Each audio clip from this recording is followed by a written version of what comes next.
Many of us believe we can sense toxicity, detect heavy energy, or call out inappropriate behavior. But as Carl Jung's work reveals, the most emotionally destructive people are not easily identifiable. They may be kind, charming, or even loved ones. The real danger arises not from overt villains but from unconscious minds projecting their unresolved inner conflicts onto us. Jung's key insight: what we do not confront within ourselves, we inevitably meet in the form of fate, or in this case, others. We often unknowingly absorb the psychic debris of those around us. After all, how many times have we felt emotionally drained after a simple conversation? This, Jung explained, is due to projection.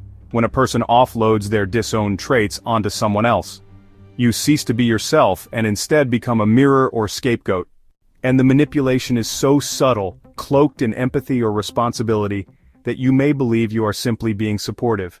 Jung warned that the greatest threat doesn't come from the consciously malicious, but from those ruled by unconscious patterns. They don't intend harm, yet their unresolved traumas and complexes leak out, infiltrating your psyche like smoke under a door. In this video, we're going to delve into 6 psychological profiles that are actually derived from Jung's theories. These individuals don't act out of evil intent, but rather from inner forces they just can't quite understand, which, honestly, makes them especially dangerous. 1. The unconscious manipulator. This person, well, they really live in projection.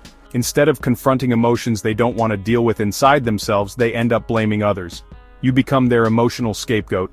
When they're angry, somehow it's your fault. When they're feeling insecure, you're the reason. Often they come across as both fragile and magnetic. They sort of pull you into their unresolved wounds, making you believe that you can fix them. But as Jung wrote, projection causes, well, psychic blindness. The manipulator sees not you, but a reflection of their own rejected self. The antidote? Self-awareness and the courage to ask, is this feeling mine or theirs?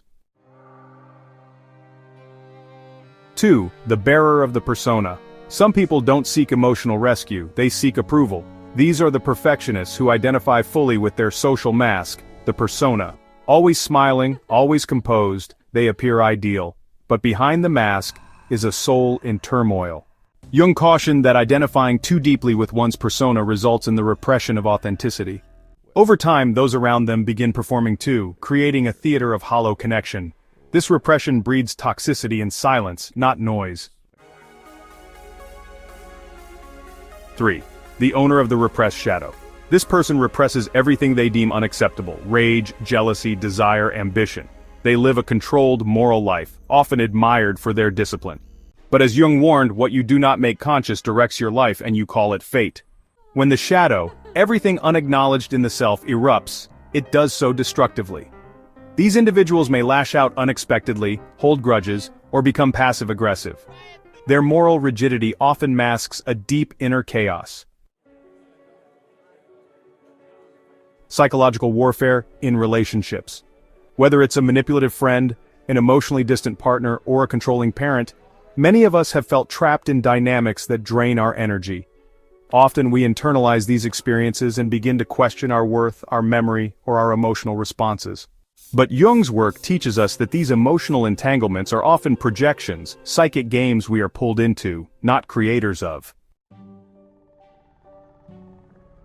4. The moral controller.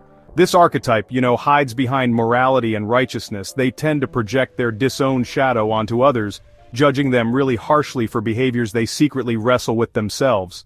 Phrases like, "I'm just trying to help," or "you'll thank me later," are honestly not advice but control mechanisms. Jung explored how moralism, when it's not integrated with self-awareness, actually becomes a prison.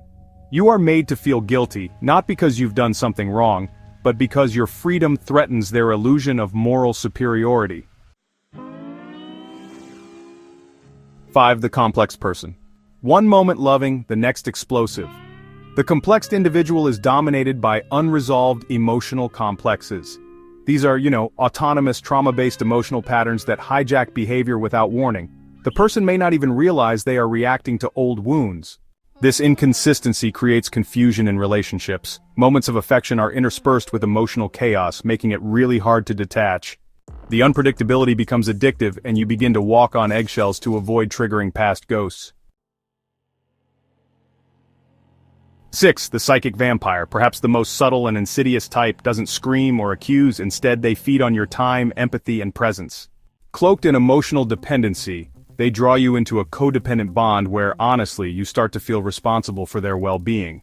Jung saw such symbiotic relationships as threats to individuation, the process of becoming whole. The psychic vampire doesn't want to grow, they want to be carried, and you, drained and confused, lose your sense of self in trying to sustain them.